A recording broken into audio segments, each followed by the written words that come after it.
અમદાવાદના ઘોડાસર વિસ્તારના રહીશો પીવાના પાણી માટે વલખા મારી રહ્યા છે। ઘોડાસરના Krishna apartment, Akshay duplex, Neelkanth residency, Giriraj duplex, Padmavati apartment સહિત આસપાસની સોસાયટીના લોકો 6 મહિનાથી પરેશાન છે। અહીં ક્યારેક 2-3 દિવસે પાણી આવે છે, તે પણ ડહોળું આવે છે।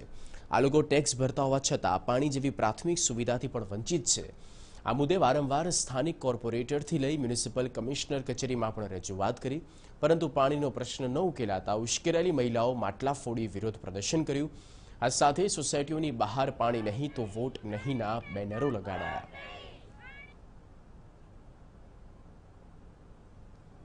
કપડા ધોવા બહાર જઈએ છીએ 3 મહિનાથી। પીવાના પાણીનો નીચેથી ભરીએ, બાજુમાંથી ભરીએ, બોટલ લાવીએ છીએ। અમે ઈસનપુરમાંથી ભરવા જઈએ છીએ। રોજે થેલી ભરેલી છે। હજી બતાવું તમને ઘરે। અત્યારે તમારી સમસ્યાનું સમાધાન નહીં થાય તો આપ શું કરશો? નહીં થાય તો વોટ નહીં આપીએ। વોટ નહીં મળે। આપે કોઈને રજૂઆત કરી? રજૂઆત મ્યુનિસિપલ કોર્પોરેશનના ઘરવાળાને ત્યાં ગયા હતા। ઘોડાસરના પાણી માટે પરેશાન લોકોએ મ્યુનિસિપલ કમિશનર વિરુદ્ધ ઉગ્ર સૂત્રોચ્ચાર કર્યા। આ સોસાયટીના રહીશો શેરિંગમાં ટેન્કર મંગાવી લાંબા સમયથી પાણી મેળવી રહ્યા છે।